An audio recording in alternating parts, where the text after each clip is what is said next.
दौरान कई चीजों का होना जरूरी माना जाता है और इनमें से एक महत्वपूर्ण चीज शंख है। शंख काफी पवित्र और ऊर्जावान होता है।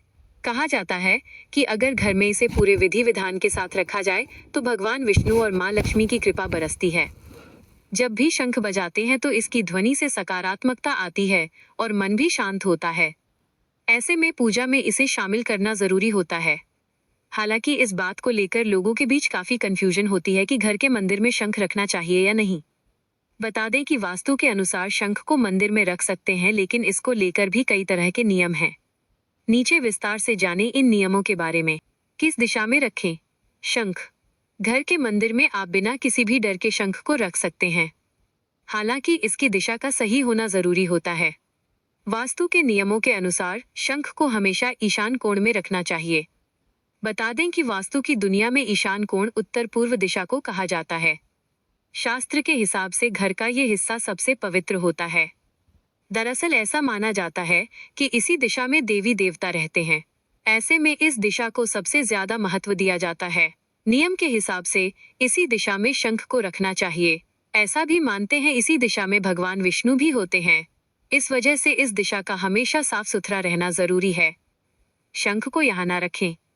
नियम के हिसाब से शंख को कुछ दिशाओं में तो भूलकर भी नहीं रखना चाहिए।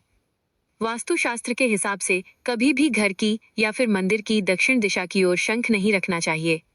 इस ओर अगर भूलकर भी शंख रख दिया जाए तो इससे नकारात्मकता ही बढ़ती है।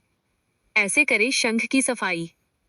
आमतौर पर ऐसा होता है कि लोग मंदिर में शंख को सही दिशा में रख तो देते हैं, लेकिन बाकी नियम को नजरअंदाज कर देते हैं। वास्तुशास्त्र में इस बात का जिक्र है कि शंख की सफाई समय समय पर करनी जरूरी है। इसे हफ्ते में एक बार जरूर साफ कर लेना चाहिए। साफ करने के लिए गंगा जल का इस्तेमाल करना चाहिए, लेकिन अगर ये संभव ना हो पाए तो साफ पानी से इसे साफ करें। घर में शंख रखने के फायदे। अगर घर के मंदिर में शंख को रखा जाए तो इससे कई फायदे मिल सकते हैं। शंख की वजह से घर का वास्तु दोष आराम से खत्म हो जाता है। नियमित रूप से पूजा में इसे बजाया जाए तो नकारात्मकता हमसे कोसों दूर रहती है। इसकी मौजूदगी से घर में माँ लक्ष्मी का वास होता है। इसकी एनर्जी से घर में सुख समृद्धि आती है। जरूरी है कि वास्तु और शास्त्रों के अनुसार पूजा के शंख और बजाने वाले शंख के बीच एक स्पष्ट अंतर होता है। इन दोनों को रखने और इस्तेमाल करने के नियम अलग अलग हैं। 1. दो अलग शंखों का महत्व। वास्तुशास्त्र के अनुसार घर के मंदिर में हमेशा दो शंख होने चाहिए। बजाने वाला शंख, इसका उपयोग केवल ध्वनि उत्पन्न करने और नकारात्मकता दूर करने के लिए किया जाता है। पूजा अभिषेक वाला शंख, यह शंख स्थिर रहता है। इसमें जल भरकर भगवान का अभिषेक किया जाता है, या इसे केवल लक्ष्मी विष्णु के प्रतीक के रूप में पूजा जाता है, जैसे दक्षिणावर्ती शंख। 2. स्थान और रख रखाव में अंतर। अंतर का आधार। बजाने वाला शंख, पूजा अभिषेक वाला शंख।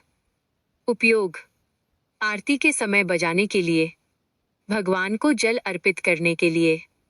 सफाई, इसे बजाने के बाद हमेशा साफ पानी से धोकर रखना चाहिए, क्योंकि मुंह का स्पर्श इसे जूठा कर देता है। इसे गंगा जल से शुद्ध करके मंदिर में स्थापित किया जाता है। कपड़ा, इसे पीले कपड़े में लपेटकर रखा जा सकता है। इसे अक्सर सफेद या लाल कपड़े पर आसन देकर रखा जाता है। 3. सबसे महत्वपूर्ण नियम, अदला बदली न करें। जिस शंख से आप भगवान का अभिषेक करते हैं या जिसमें जल भरकर रखते हैं, उसे कभी नहीं बजाना चाहिए। जूठा न करें। पूजा वाले शंख को कभी भी मुंह से न लगाएं, वरना वो अपनी पवित्रता खो देता है और फिर उससे पूजा नहीं की जाती। ऊंचाई का ध्यान। बजाने वाला शंख और पूजा वाला शंख कभी भी एक दूसरे को छूने नहीं चाहिए। उन्हें थोड़ी दूरी पर रखें।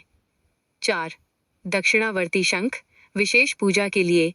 पूजा के लिए दक्षिणावर्ती शंख, जिसका मुख दाईं ओर खुलता है, को सर्वश्रेष्ठ माना जाता है। इसे साक्षात माँ लक्ष्मी का रूप माना जाता है। इसे बजाया नहीं जाता, बल्कि इसमें दूध या जल भरकर भगवान विष्णु का अभिषेक किया जाता है। क्या आप जानते हैं कि शंख को मंदिर में खुला रखना चाहिए या उसे ढककर?